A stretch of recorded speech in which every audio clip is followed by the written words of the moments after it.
ایک صاحب سے میں نے کہا کہ جناب وہ 2000 ریال لگ گیا تو کیا کرنا ہے؟ کہنے کوئی مسئلہ نہیں، پاسپورٹ نواں بنوا لو، گنجائش ہے، یعنی ہر شے کا حل ہے۔ اور میں نے کہا یار اب عمرہ کرنے جاتے وقت بھی بندہ دھوکہ دے کے جائے، اللہ کے گھر جاتے وقت بھی اس طرح کی حرکت کرے، کیا حال ہو گیا؟ ہر چیز کا لوگوں نے حل نکال لیا، ہر چیز کا لوگوں نے سٹائل بنا لی۔ ایسا نہ کریں، یہ درست نہیں۔ احمد رفو کر کہنے لگا اس طرح سیوں گا کہ پھاڑنے والے کو بھی پتہ نہیں۔ ان کا پیسے لے یار تو سی دے۔ اس نے سی دی، اگلے شام ہی لا کے بچھا دیا گدا۔ تیسرے دن بادشاہ سلامت آئے، آ کے پہلی نظر گدے پہ ڈالی، اس نے بلایا سب ملازمین کو، کہا کس نے سیا ہے؟ کہا جناب کیا ہوا؟ کہا یہ پھٹا ہوا تھا۔ کس نے؟ کہا نہیں پھٹا ہی نہیں۔ وہ کہنے لگے بنو بات، میں خود پھاڑ کے گیا تھا، تو بتاؤ صحیح سیا کس نے ہے؟ کہا جناب آپ پھاڑ کے گئے تھے تو بتایا کیوں نہیں؟ فرمانے لگے اسی لیے تو بتایا نہیں تھا کہ تم خود تحقیق کر لو، بلاؤ بتاؤ سیا کس نے۔ تو بلا لیا، احمد رفو گھر آ گیا۔ اس کو جب بلا کے سامنے بادشاہ کھڑا کیا، کہا بھئی تو نے سیا ہے؟ کہنے لگا حضور آپ کے سارے ملازم کٹھے ہو کے آئے تھے، میری غلطی کوئی نہیں۔ کہا نہیں یار تو بڑا کاریگر ہے، میں نے اپنے ہاتھ سے پھاڑا تھا پر مجھے بھی نہیں پتا چل رہا کہاں سے پھٹا تھا۔ اچھا یہ بتا یہ تھیلی جو ہے یہ بھی تو نے سی تھی؟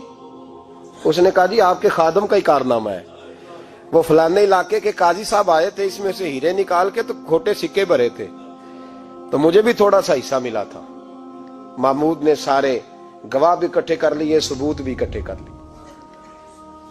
پھر قاضی کو بلایا، پہلے سارے ثبوت اور گواہ کیس حل کر لیا۔ پھر ہمارے ہاں یہ حال ہوتا ہے کہ مدعی 2-3 ہفتے کے بعد خود ہی ہاتھ باندھ جاتا ہے، کہنا تسی میری جان چھڈو، مجرم پھڑو پاوے نہ پڑھو۔ وہ کہتا ہے مجھے معافی دو، میں رہا۔ ظلم ہے نا، ظلم زیادتی ہے کہ جو بیچارہ اتنے سوال مجرم سے نہیں ہوتے جتنے مدعی سے ہوتے ہیں۔ اب یقین کریں اتنے سوالات ہوتے بیچارہ ہف جاتا ہے۔ یہ طریقہ درست تو نہیں، ایک لٹ گیا اور دوسرا طرح طرح کے سوالوں کے جواب دیتا پھرے بیچارہ۔ سارے ثبوت اکٹھے کر کے قاضی صاحب کو بلایا، تنہائی میں لے جا کے محمود غزنوی نے کہا قاضی صاحب آپ سے غلطی ہو گئی، غریب آدمی تھا، وہ لٹ گیا ہے، اس نے تو بڑی مشکل سے کچھ ہیرے جمع کیے تھے اور اس کی کل کائنات تھی، تو آپ اس کا مال اسے دے دیں، بات ختم۔ قاضی صاحب کہنے لگے آپ مجھ پہ الزام لگا رہے ہیں، سوال ہی نہیں پیدا ہوتا۔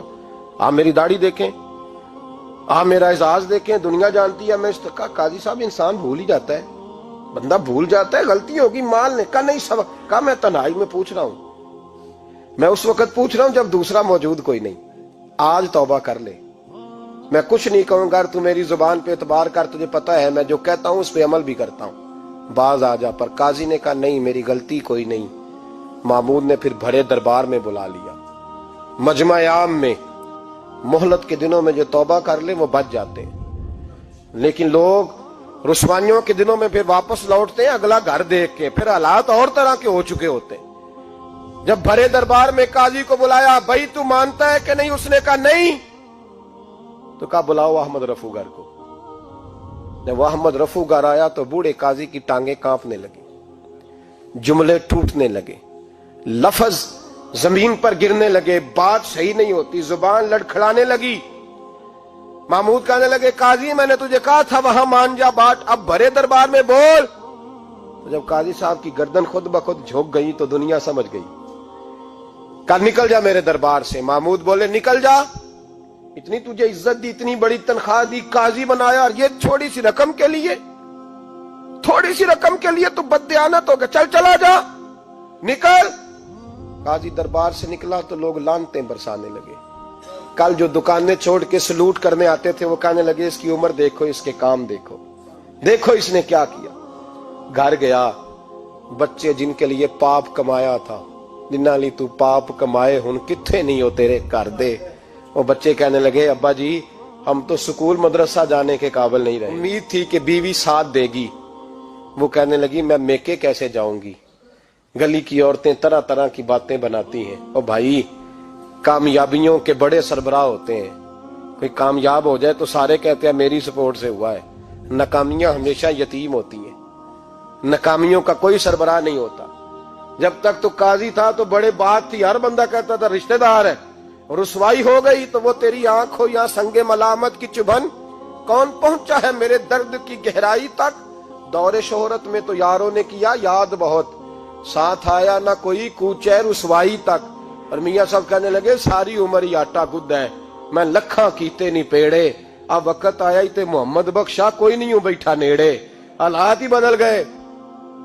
قاضی خاموشی سے اندر چلا گیا، اپنی رسوائی سمیٹ کے بستر پہ لیٹا، نہ روٹی کی بھوک لگی، نہ پانی کی پیاس لگی، نہ نیند آئی، ساری رات تڑپتا رہا۔ سویرے گھر والوں نے دروازہ کھولا تو روح پرواز کر گئی تھی، دنیا چھوڑ گیا۔ حضرت ابو نور علیہ رحمہ بولے، فرمانے لگے یاد رکھو کبھی بددیانتی نہ کرنا، کبھی۔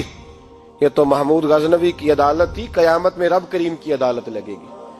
اور فرمایا وہاں تو گواہی دینے والا احمد رفو گر تھا، قیامت میں تو تمہارے اپنے ہاتھ پیر گواہیاں دیں گے، ہمارا اپنا وجود گواہی دے گا۔ اور فرمایا یہاں تو لانتے دنیا دار برساتے تھے، وہاں فرشتے ہوں گے۔ اور قاضی کو تو موت آ گئی تھی، قیامت میں تو دوبارہ موت بھی کوئی نہیں آئے گی، وہاں تو رہنا ہے اور سہنا ہے۔ بددیانتی معاشرے میں، اتنی بددیانتی ہر جگہ۔ اس معاشرے کا بھی کچھ بنے گا جہاں دوائی بھی خالص نہ ملے، جہاں دوائی میں بھی بددیانتی ہو۔ لوگ اپنے بچے کو آکسفورڈ یونیورسٹی میں پڑھانے کے لیے غریبوں کے بچوں کے رگوں میں جو دوائی اتارے وہ بھی 2 نمبر۔ اتنا بڑا بھی کوئی بددیانت معاشرہ ہوتا ہے کہ لوگ یہاں تک دھندا کریں، یہاں تک کہ لوگ لوگوں کی زندگیوں سے کھیل جائیں اور ہمیں احساس تک نہ ہو کہ کوئی مر جائے گا، کوئی ڈوب جائے گا، کیا بنے گا۔ اور جس نے وہ اپنی رجسٹر کی دوائی کی، اس نے 2-4 لاکھ روپیہ لیا اور اس نے یہ نہیں سوچا کتنے انسان میری وجہ سے مریں گے۔ قتل صرف یہ تو نہیں ہوتا گولی مار کے مار دینا، لوگوں کی زندگیوں سے لوگ کھیل جاتے ہیں، لوگ تباہی کر جاتے ہیں، لیکن بددیانتی سے باز نہیں آتے۔ میرے رسول پاک علیہ السلام کے غلاموں، نبی پاک صلی اللہ علیہ وسلم نے ذرا سی بددیانتی، اور صحابہ کا یہ مزاج تھا، اتنی سی بھی کبھی ان سے غلطی ہوتی تو تڑپ